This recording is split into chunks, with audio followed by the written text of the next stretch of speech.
Alhamdulillahilladzi la yansa man dzakara. Alhamdulillahilladzi la yudayyi'u man syakara. Alhamdulillahilladzi yajzi bihil ihsani ihsana wa bisabri najata wa ghufrana. Ashhadu an la ilaha illallah wa ashhadu anna Muhammadar Rasulullah.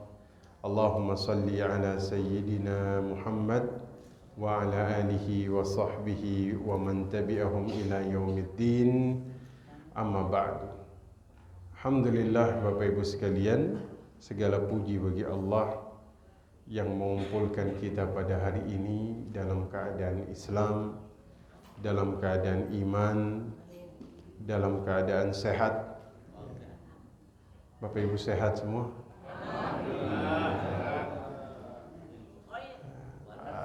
Ada satu pepatah Arab, ya. As-sihhatu tajun ala ru'usil asihha falam yarahu illal marudha. Sehat itu mahkota, Pak. Mahkota yang Allah letakkan di atas kepala orang-orang yang sehat. Dan mahkota ini tidak bisa dilihat kecuali oleh orang-orang yang sedang sakit. Ya.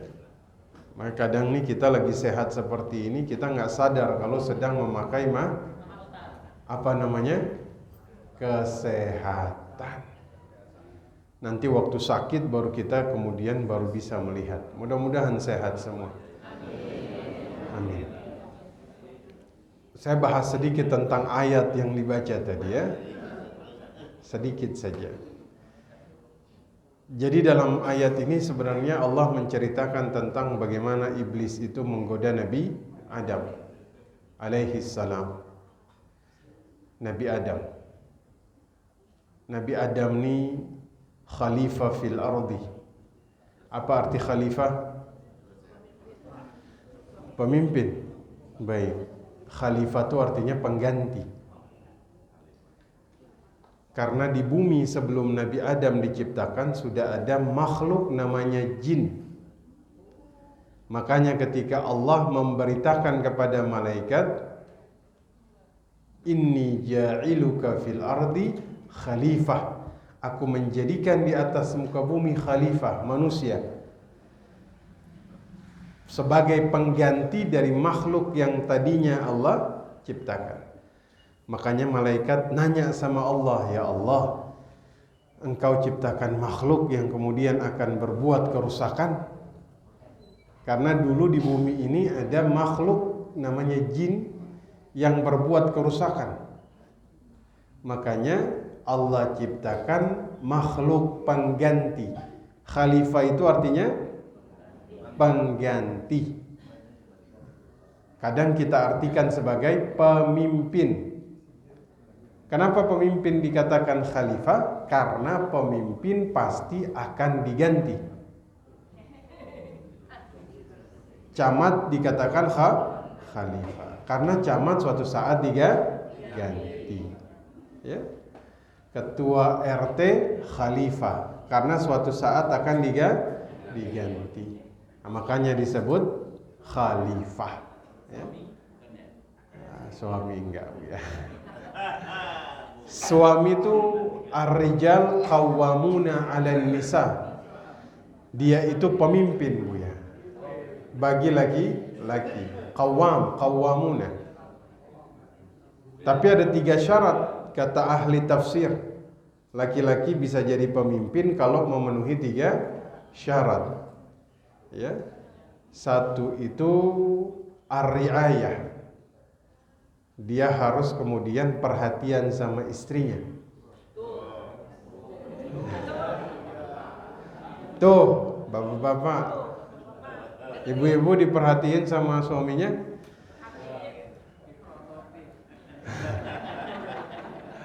Iya. Karena dikatakan qawwamuna 'alan nisa kalau satu dia perhatian. Yang kedua, al-himayah. Dia melindungi istrinya. Ibu-ibu dilindungi? Dari panasnya dunia dilindungin, panasnya akhirat dilindungin. Yang ketiga al-islah, dia memperbaiki, dia mendamaikan. Ya.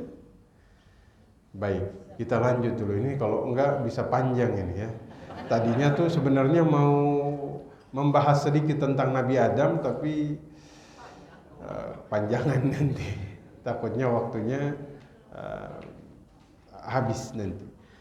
Nah, jadi tadi itu kan Nabi Adam digoda oleh iblis dengan pohon yang namanya pohon khuldi. Apa arti khuldi? Keabadian. Kalau Nabi Adam makan pohon ini, maka dia abadi di dalam syurga. Padahal nama pohon itu bukan pohon khuldi. Pohon khuldi ini cuman sesuatu yang dinamakan oleh iblis, dibagus-bagusin sama iblis ya. Nah, sama kayak zaman sekarang. Kadang ada dosa, maksiat yang namanya tuh dibagus-bagusin. Biar kesannya tuh orang nggak takut mendekatinya. Transgender, ya kan? Itu kan dibikin seakan-akan namanya tuh samalah kayak pohon khuldi ya. Apa tadi? PSK. PSK bukan itu, bukan sate kiloan. Baik. Nah, Bapak Ibu sekalian, alhamdulillah ini kutipan saja ya. Ini saja. Hari ini kita melanjutkan tentang syirkah. Syirkah itu kerja sama. Nah, yang akan kita bahas adalah bagi hasilnya. Nah, tapi sebelum bahas tentang bagi hasil di dalam syirkah, ada satu hal yang harus kita bahas di sini. Karena Bapak Ibu tahu bahwa di dalam bagi hasil inilah muncul potensi kezoliman. Misalnya ada orang ngasih modal kepada Bapak Ibu, tolong dikelola baik. Bisnisnya bisnis apa? Bisnis apa misalnya? Tambang emas lah misalnya, ya. Misalnya, ya. Dengan bagi hasil 60-40. Ketika bulan itu hasilnya 100 gram emas, ya, maka mereka bagi hasil berapa? 60 gram dan 40 gram. Bulan kedua, qadarullah ternyata hasilnya naik 150 gram. Berarti bagi hasilnya berapa?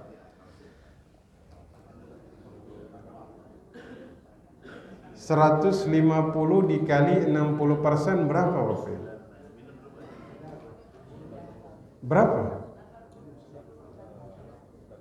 60% kali 150. 90. Masya Allah. Ini pagi ini hitung-hitungan saya udah gak payah. Berarti 90 dan 60. Qadarullah bulan ketiga itu dia naik jadi 1000 gram atau 1 kilo. 1 kilo. Disinilah muncul godaan.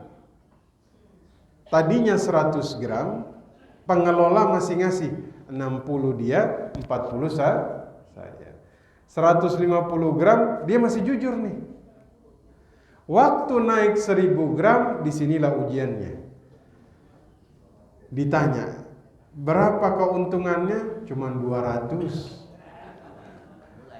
Nah, mulai di sini godaan. Sering terjadi pengelola untung tapi bilangnya rugi. Nah, maka sebelum masuk lebih dalam muamalah, di dalam syirkah, kita wajib untuk tahu tentang satu perkara.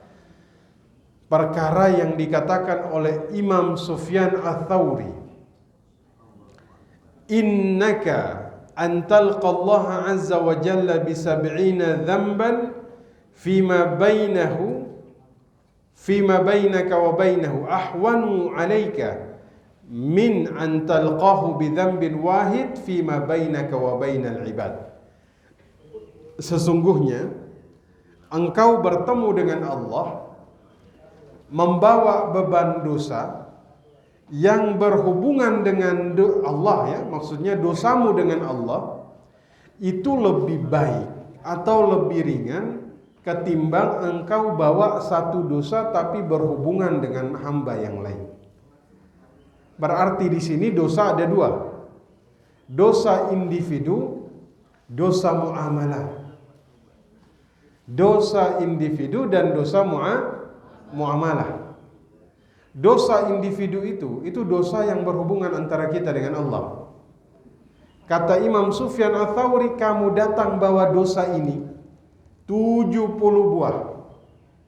Bagi saya itu lebih ringan ketimbang engkau bawa satu dosa saja tapi dosa yang berhubungan dengan orang lain. Kenapa Bapak Ibu? Karena Allah itu Maha Ghafur. Allah itu Maha Afu. Ya. Ini Bapak Ibu berkonflik harta, kerjasama antara Bapak Ibu dengan orang paling terdekat. Siapa orang paling terdekat? Kakak beradik. Oke. Di hadapan Allah dihisab. Manusia pada saat itu dia butuh sekecil apapun amalan yang bisa menambah timbangannya. Betul? Karena situasi ini situasi yang kata Nabi sallallahu alaihi wasallam, la ya'lamu ahadin. Yang satu enggak kenal sama yang lain. Siapapun dia, mau itu kakaknya, mau itu ibunya, dia enggak kenal. Yang dia tahu cuma satu. Bagaimana timbangan saya? Kalau timbangannya ini berat, dia selamat. Ini ada dua orang sahabat dekat di hari kiamat diperhitungkan. Kebetulan waktu usaha dia dizalimi.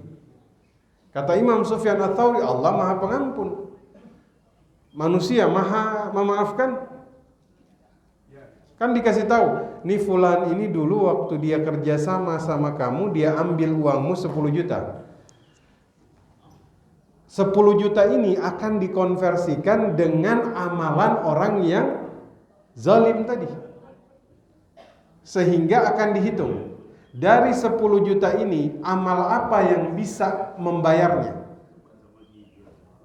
Bacaan Qur'annya diambil, salat malamnya diambil, apalagi hajinya diambil untuk menutupi itu. Maka siapapun akan menerima itu.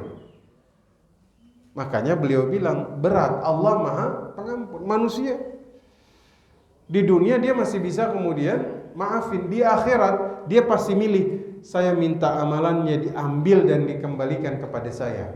Tuh. Makanya dosa muamalah ini berat Bapak Ibu sekalian. Dosa muamalah ini berat. Nah, Umar punya putra ya. Ada Ubaidillah, ada Abdullah. Dan Abdullah ini termasuk orang yang alim. Orang yang ilmunya ini Masya Allah. Karena orangnya suka menuntut ilmu ya. Satu hari ada yang nulis surat kepada Abdullah ibn Umar.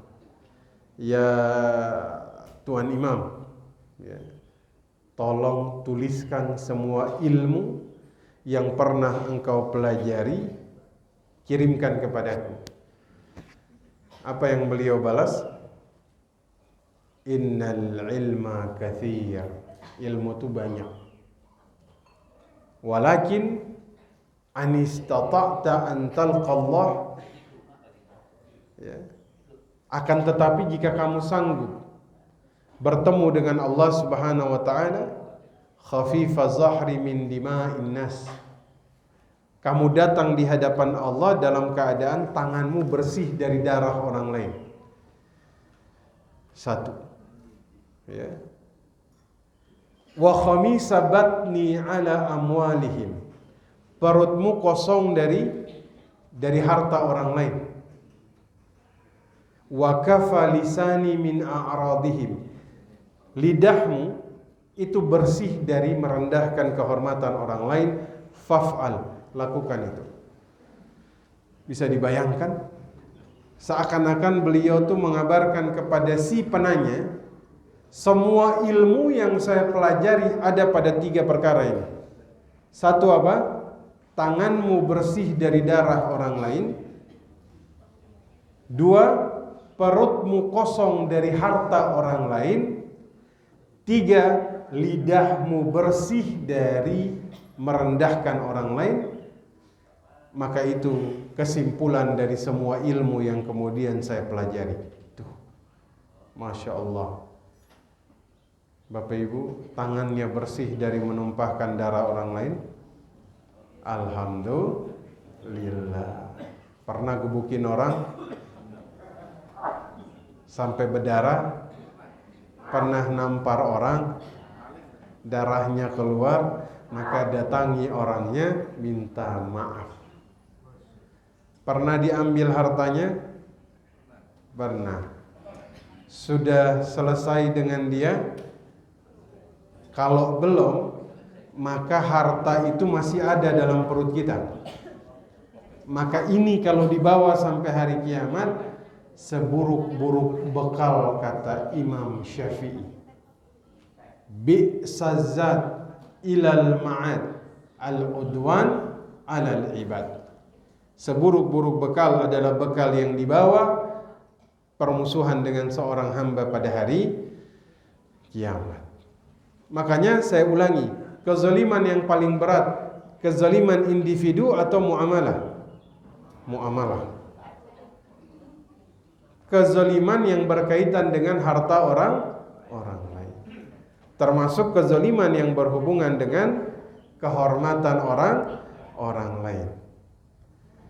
Makanya kalau kita lihat satu-satu, Nabi Muhammad tuh ngingetin kita atas 3 perkara ini. Termasuk beliau tuh bilang tentang kehormatan. Saya tidak menyukai seseorang yang datang menceritakan keburukan para sahabatku, karena saya ingin bertemu dengan mereka dengan hati yang lapang. Tuh, Masya Allah. Jadi seakan-akan ada yang mau datang, misalnya nih, ada yang mau cerita tentang jamaah. Ustaz, nih bapak ini jamaah, udah, anak nggak mau tahu. Yang jelas anak pengen ketemu, hati anak lapang kepada mereka. Nggak mau mencari-cari kesalahan mereka. Kita kalau tahu aib orang lain ketika ketemu, bagaimana perasaan kita? Pasti kemudian aib dia terngiang-ngiang di telinga kita, betul? Mari kita lihat kezaliman. Kezaliman itu kalau dalam bahasa Arab, wada'a syai' fi ghairi mahalli. Wada'a syai' fi ghairi mahalli. Meletakkan sesuatu tidak pada tempatnya. Itu namanya zalim. Kalau adil, wada'a syai' fi mahalli. Meletakkan sesuatu pada tempatnya, itu namanya adil. Sama seperti hukum di dalam timbangan. Orang kalau nimbangnya itu sama, itu namanya adil.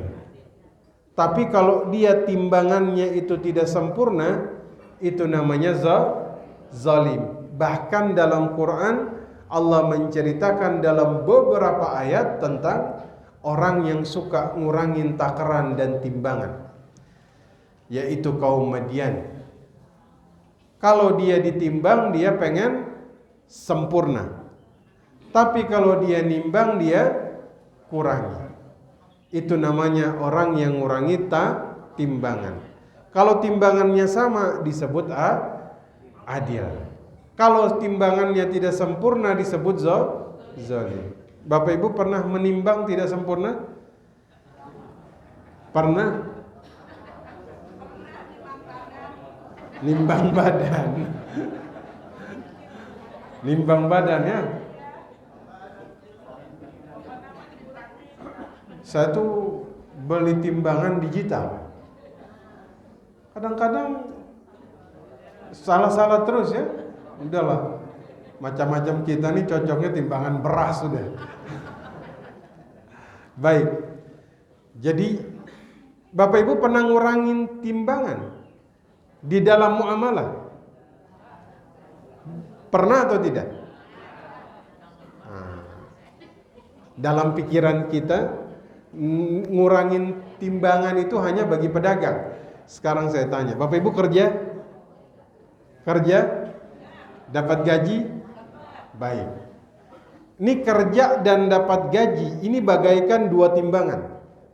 Oke? Timbangan yang satu pekerjaan, timbangan yang satu gaji. Jelas? Biasanya ketika kita melakukan jual beli, yang kita dapat adalah barang, hak, maka dia ada di timbangan sebelah sini. Oke? Kemudian uang yang kita bayar, kewajiban, dia ada di timbangan sebelah sini. Oke? Nah sekarang saya tanya, Bapak Ibu pernah ngurangin timbangan? Baik. Kerja dibayar sehari berapa jam? 8? Ya, itu 8 jamnya beneran kerja semuanya? Hah? Adalah makan, sholat. Kalau makan, sholat ini masih bisa ditoleransi. Di luar itu ngopi. Potensi kita ngurangin takaran ada nggak? Ada. Digajinya 10 juta, tapi otak yang dia berikan hanya 8 juta. Makanya kata Nabi, kerja itu niatin nafkah. Supaya kalau ada sedikit beda-bedanya mudah-mudahan Allah ampunkan.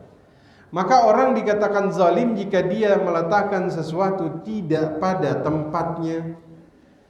Lebih berat sebelah. Dan ini dibawa ke perkara apapun, rusak perkara tersebut. Dalam dagang, ngurangin takaran, lihat kaum Madian diazab. Oke? Ketidakadilan dibawa kemana? Rumah tangga misalnya, bapak-bapak kawin lagi. Misalnya, bapak-bapak kawin lagi, istrinya ngizinin. Ya. Ini pada amin dalam hati, amin ya Allah. Dalam Islam boleh nggak nikah lagi? Boleh. Tapi ulama bilang itu kayak pintu darurat di pesawat. Ini kalau pesawatnya lagi adem ayem, pintu darurat dibuka boleh nggak? Pintu darurat dibuka hanya ketika situasi baru boleh dibuka. Jelas? Misalnya ternyata diizinin. Syaratnya satu, adil. Tuh, bapak-bapak nggak bisa adil terhadap istri-istrinya, maka ketidakadilan ini berefek di akhirat. Datang menghadap Allah dalam keadaan bahunya nih miring sebelah. Jadi ibu-ibu kalau kemudian nanti di yaumil mahsyar lihat ada bapak-bapak yang bahunya miring, oh itu udah tahu. Ya. Udah tahu siapa yang bahunya miring di akhirat? Yang kagak adil. Ya. Di dalam muamalah kalau nggak adil ini lebih fatal. Di sini dikatakan Nabi Shallallahu Alaihi Wasallam bersabda. Sebelumnya saya izin minum dulu. Dari tadi belum minum. Silakan. Alhamdulillah. Biar nggak serem-serem mulai kiai ya. Bismillah. Alhamdulillah. Bismillah. Kata kiai hari ini kajiannya rada-rada serem ya. Karena ngomongnya nih di akhirat ini. Nah, Kata Nabi sallallahu alaihi wasallam, ada tiga catatan di akhirat ketika manusia dihisab. Ada tiga. Catatan pertama kata Nabi, ad-diwanu la ya'ba'allahu bihi syai'a. Yang kedua, ad-diwanu la yatrukullahu minhu syai'a. Yang ketiga, ad-diwan la yaghfirullah. Masya Allah. Jadi ada tiga jenis catatan di sisi Allah. Satu, ada catatan yang Allah tidak peduli sama sekali. Itu satu. Catatan yang tidak dipedulikan Allah, ya, la ya'ba'allahu bihi syai'. Yang kedua, la yatrukullahu bihi syai'. Catatan yang tidak Allah tinggalkan darinya sedikit pun. Tiga, la yaghfirullahu bihi syai'. Catatan yang tidak diampuni oleh Allah Subhanahu wa ta'ala. Nih, satu catatan yang tidak Allah pedulikan. Itulah catatan dosa seorang hamba yang berkaitan dengan Allah. Karena Allah ini Maha Pemaaf, dengan rahmatnya Allah ampuni, selesai.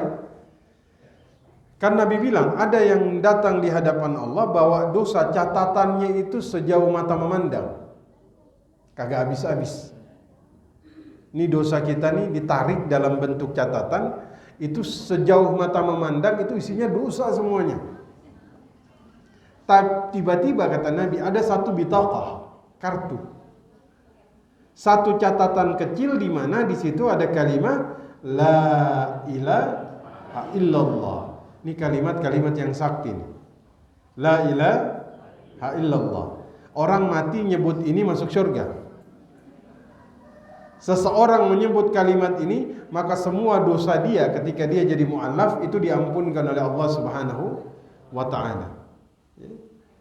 Sebagaimana jika ditemukan perkara ini ketika dia dihisab, maka Allah enggak peduli sama catatan yang sejauh mata memandang. Allah enggak peduli. Allah hanya melihat pada satu catatan tersebut sehingga dia selamat. Nah, ini maksudnya. Yang kedua, la yatrukullahu bihi syai'. Allah enggak tinggalkan walaupun satu titik. Yang tadi walaupun sejauh mata memandang, Allah enggak peduli. Dihapus, enggak apa-apa. Dosa manusia dengan Allah. Tapi ada satu catatan, Allah tidak tinggalkan walaupun satu titik, nggak akan dihapus. Yang bisa hapus hanya orang yang dia zalimi.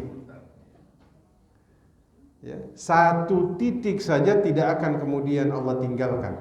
Selesai. Dan yang bisa menghapus itu orang yang dia zalimi. Wal iyadu billah. Maka bahayanya dosa muamalah itu sampai di akhirat. Sampai di mana? Akhirat. Makanya dalam syirkah ini, Ustadz, gimana usahanya? Bangkrut, Tat. Kok bisa? Ditipu, Tat. Ditipu. Kok bisa? Saya kurang pengawasan, Tat. Orangnya mana? Kabur, Ustadz. Iya, kabur di dunia. Tapi di akhirat bisa kabur? Enggak ada. La tu'addunnal huquqa ila ahliha yaumal qiyamah. Akan ditunaikan setiap hak di hari kiamat. Jangankan manusia, 2 ekor kambing pun ditunaikan. Kambing pun ditunaikan. Kan kata Abu Dzar Al-Ghifari, suatu hari kami itu melihat 2 ekor kambing itu bertanduk. Ada Nabi di situ. Ya, 2 ekor kambing bertanduk. Syatain. Syat, kambing itu bertanduk. Ya. Kemudian Nabi tanya, ya Abu Dzar, hal tadri fima tantatihan? Kamu tahu enggak kenapa 2 ekor kambing ini saling bertanduk? La ya Rasul, saya enggak tahu. Walakinnallaha ya'lam wa sayaqdi bainahuma. Tapi Allah Maha tahu dan Allah akan mengadili di antara keduanya. Tuh, yang punya tanduk kagak punya tanduk diadili. Yang kaya yang miskin diadili. Maka Bapak Ibu, Urusan dunia jangan ditunda-tunda, diselesaikan. Karena kalau sampai dibawa ke akhirat, ini sangat berbahaya. Maka ada berapa catatan? 3. Catatan yang paling berat yang mana? Yang berhubungan dengan manusia.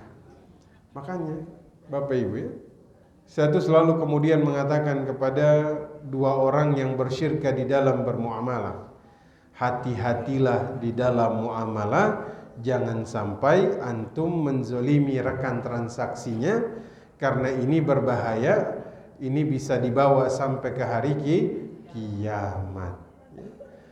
Jadi bayangkan Bapak Ibu, zaman dulu itu syirkah dilakukan, itu nggak ada satupun yang menzolimi yang lain. Karena mereka paham betul tentang ini, bahwa ada satu kezoliman, kan ada kezoliman dengan darah, ada kezoliman dengan harta. Ya.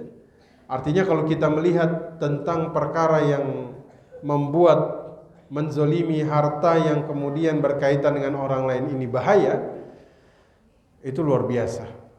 Mulai dari siapa mengurusi anak yatim, siapa melakukan jual beli, siapa yang bekerja, siapa yang melakukan hutang piutang, siapa yang melakukan syirkah, siapa yang membeli, siapa yang menjual. Ini diatur betul agar kita tidak saling menzolimi.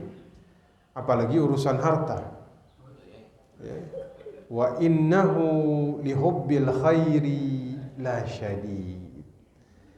Al-khair, harta itu disebut al-khair. Al-khair itu artinya kebaikan. Kenapa harta disebut al-khair? Karena potensi harta itu untuk kebaikan besar.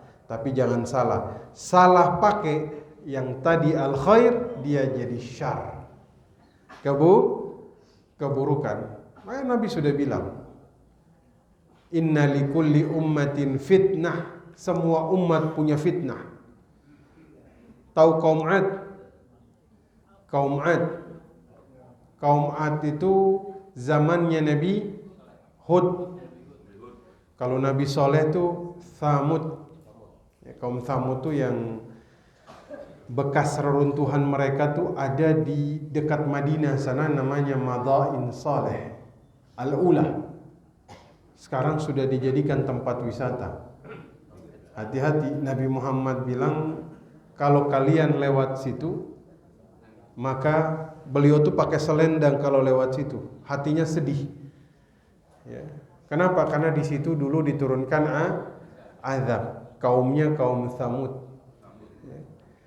Nah, kemudian ada kaum Ad. Kaum Ad itu apa? Kekuatan. Orangnya kuat. Mereka tuh di perumpamaan seperti batang korma. Kuat. Ya.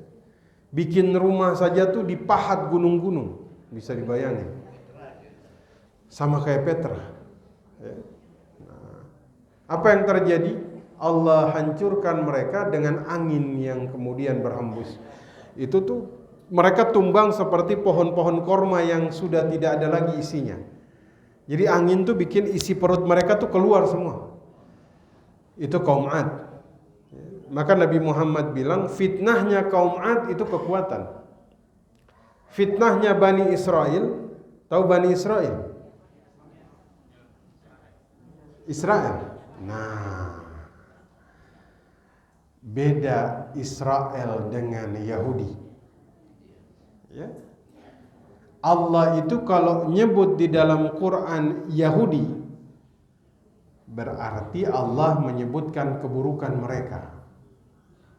Wa qalatin nasara wal yahud nahnu abna Allah. Orang Nasara dan orang Yahudi itu bilang kami adalah anak-anak Allah. Allah punya anak?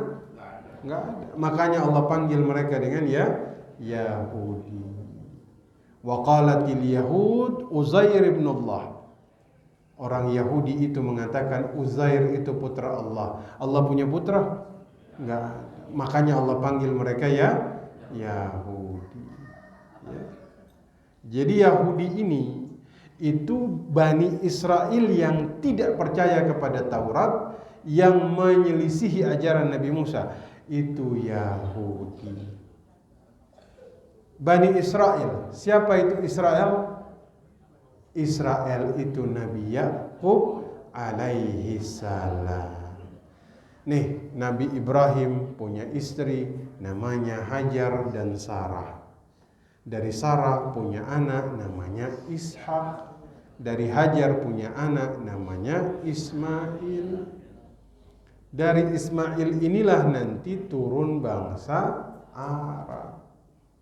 Dari Ishak ini punya anak namanya Yakub. Yakub punya istri ada 4. Jadi poligami itu sudah dimulai sebelum zaman Nabi Muhammad. Jelas? Nabi Yakub istrinya ada Zilpa, Bilha, Rahel. Itu ada 4. Nabi Yakub ini disebut sebagai Israel. Ini 4 anak, 4 istri dan dari 12 anaknya ini diantaranya Nabi Yusuf ya. Mereka inilah yang disebut Bani Israel. Jelas? Fitnahnya Bani Israel itu wanita, kata Nabi. Wanita. Wa fitnati ummati, fitnah umatku harta. Maka fitnah yang Nabi sebutkan ada berapa? 3.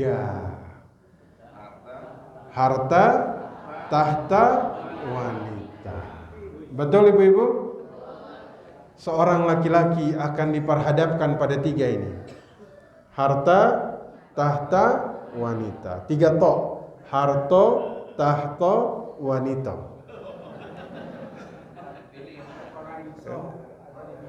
Tuh. Ya. Maka yang harta ini cukup kemudian membuat banyak orang tergoda. Yang beriman tergoda, yang bertakwa tergoda, yang sholat tergoda, yang kagak sholat apalagi. Ya kan? Yang baca Quran saja tergoda, yang enggak baca tergoda, yang hafal Quran tergoda.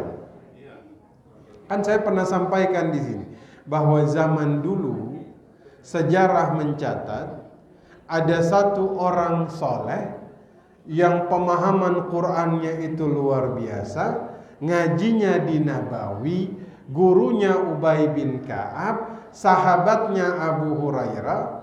Ini kan sekaliber itu, Ustaz. Bisa tergoda karena harta. Namanya Nahar Ar-Rahal.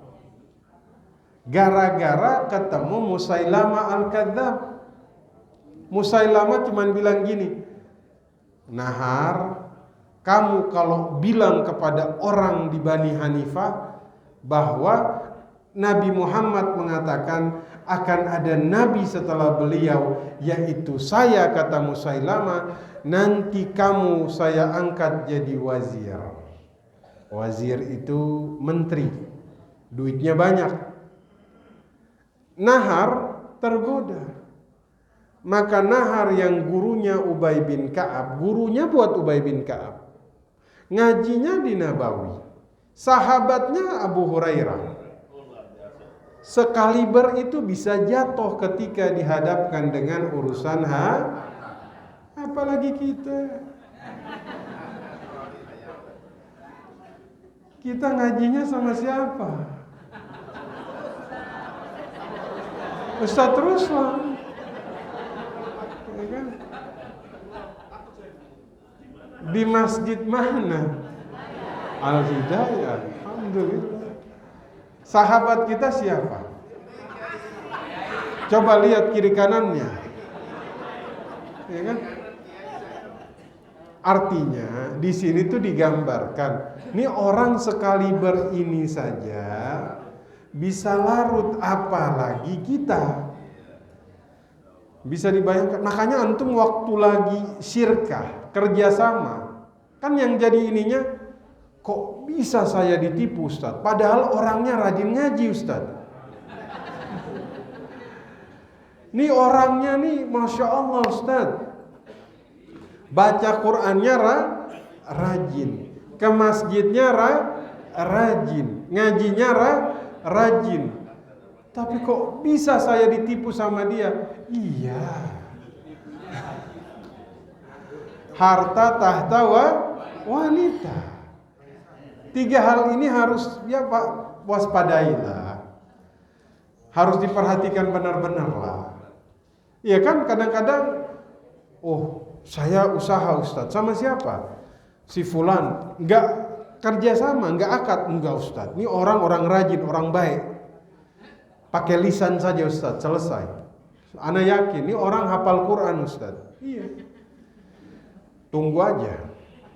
Iblis nih, siapa makhluk Allah yang paling alim? Iblis, itu paling pintar. Maka dia tunggu pelan-pelan. Jadi iblis ini dia tunggu, dia sabar. Iblis itu sabar di dalam menggoda. Hari ini dia goda, masih kuat. Besok dia goda, masih. Kita ini dalam ibadah mengencangkan ikat pinggang, iblis juga mengencangkan ikat pinggang. Sama. Kata iblis sama. Ibu-ibu, bapak-bapak berniat, Ustadz pokoknya saya pengen ngaji di Al-Hidayah setiap minggu. Dia azam kuat, iblis juga sama. Saya akan goda kamu sekuat tenaga kamu gak hadir. Bisa. Iblis. Bukan. Bukan. Maksudnya, sebegitu kuatnya kita berazam, maka iblis juga melakukan hal yang sama. Maka jika misalnya kita bersyirkah bermuamalah ini, saya jujur, hati-hati, iblis juga sama. Akan saya goda, makanya dua-duanya kudu dicatat. Ya. Karena bahaya. Iblis itu dia menunggu saat yang paling tepat. Hari ini masih lolos, tunggu besok. Ya. Makanya kan kita diperintahkan ad-dararu yuzal, yang bisa berpotensi menimbulkan mudarat, hilangkan, karena disitulah masuk jebakan iblis. Jebakan iblis masuk di situ. Jadi yang bisa menimbulkan kezaliman kepada orang lain, tutupi. Jangan. Dalam usaha, hal-hal yang bisa merugikan satu dengan yang lain, tambal. Itu kaidah di dalam syariat. Maka Bapak Ibu sekalian, maka di sini hatta kita mengambil satu jengkal tanah orang lain. Ya. Apa kata Nabi sallallahu alaihi wasallam, "Man akhadha shibran minal ardi."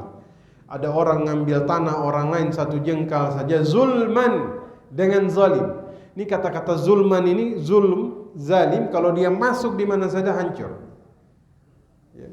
Ada orang ngambil tanah orang lain satu jengkal, tuwiqahu ila sab'i ardin, maka 7 lapis tanah akan dikalungkan di lehernya pada hari kiamat. Maka bahaya Bapak Ibu. Dosa muamalah ini dahsyat. Dia menghancurkan. Dia membuat orang yang melakukannya bangkrut. Ya, makanya dari itu, Bapak Ibu sekalian yang dimuliakan Allah Subhanahu wa taala, kita berlindung kepada Allah. Jadi nanti dalam syirkah ini kita perhatikan jangan sampai ada harta orang lain yang kita ambil. Jangan ada kehormatan orang lain yang masih kemudian kita sakitin. Nah, ini dilarang oleh Allah Subhanahu wa taala. Tapi saya minum dulu Bapak Ibu sekalian. Silakan.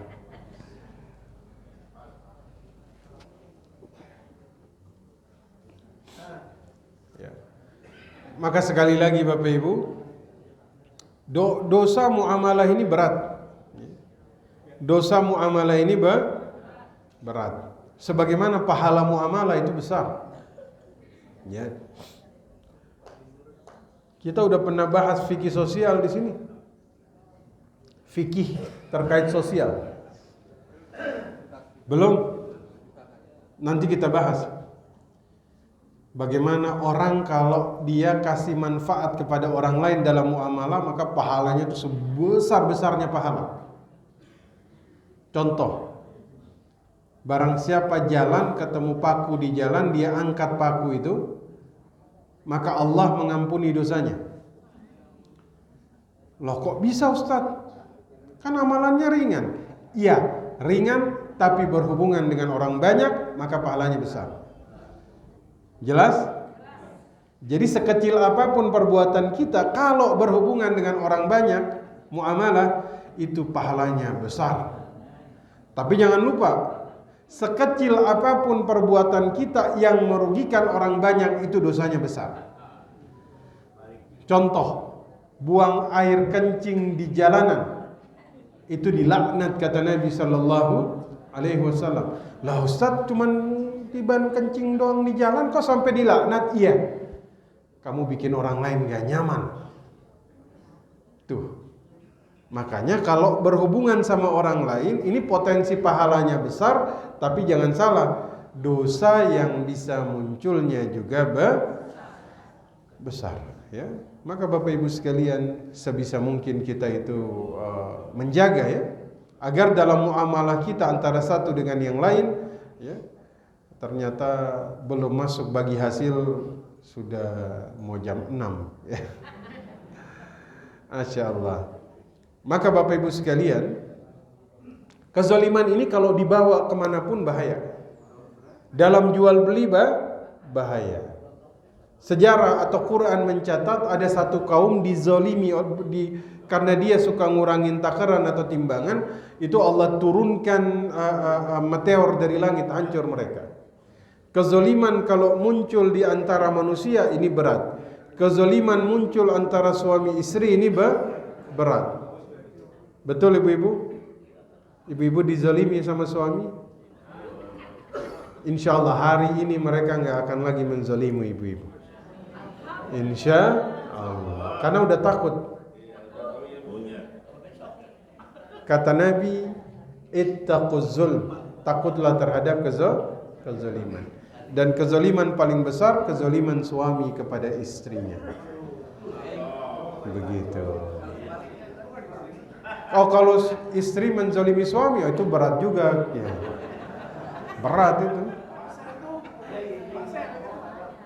Kata Nabi, ittala'tu fil jannah fara'aitu aktsara ahluhal fuqara. Saya berkunjung ke surga dan menemukan surga dipenuhi oleh orang-orang fakir. Wattala'tu ilan nar, kemudian saya diperkenankan pergi ke neraka. Fara'aitu aktsara ahluhan nisa, yang paling banyak di situ perempuan, karena mereka zalim kepada suaminya. Mohon dimaafkan para suami. Insyaallah mulai hari ini nggak ada lagi suami yang menzalimi, nggak ada lagi istri menzalimi suami. Insyaallah. Ibu-ibu bikin kopi kepanasan sekalipun, pasti dia bilang, terima kasih wahai istri. Ya. Pernah nggak suaminya ngomentarin masakan ibu-ibu? Pernah? Pernah? Apa katanya? Pernah nggak suaminya ngomentarin masakan ibu-ibu? Kalau dia ngomentarin, sampaikan. Sebuah hadis ketika Nabi mengatakan, sahabat bilang, ma'aba Nabi sallallahu alaihi wasallam ta'amun qattun.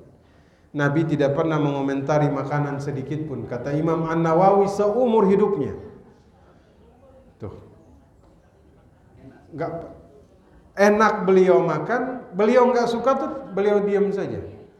Beliau tinggalkan sudah, tapi enggak pernah ngomentarin. Ya Allah. Allahumma salli ala sayyidina Muhammad.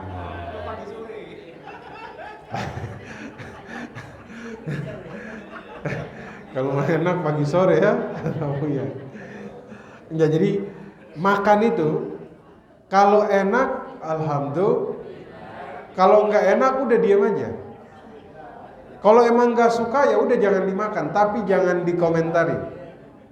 Kata Nabi sallallahu alaihi wasallam, kata sahabat. Bapak Ibu tahu dhab? Dop. Dop itu kadal gurun. Itu dimakan itu. Kadal tapi di gurun pasir. Pernah lihat? Orang Baduy itu makan itu. Obat kuat Pak Haji. Dulu Nabi Muhammad itu pernah diundang makan sama Khalid bin Walid. Karena dop ini kan kalau sudah dimasak kagak kelihatan. Terus ada yang bisikin sama Nabi, ya Rasul, ini dop. Kayak biawak begitu ya. Nabi itu langsung diam aja, beliau nggak makan. Khalid bin Walid makan, terus nanya kepada Nabi, ya Rasul, ini haram? La, nggak haram. Tapi tidak ada pada kaumku makanan seperti ini. Makanlah. Kalau Bapak Ibu dalam posisi ini gimana? Jijik, apa ini katanya? Masa saya makan kadal? Kok bisa sampai di situ kita ya? Oh, dari tadi menzolimi ya. Maka bahaya menzolimi itu dari dunia sampai akhirat. Zalim, mazlum. Zalim pelakunya, mazlum korbannya. Bapak Ibu pernah jadi mana? Pelaku atau korban? Korban.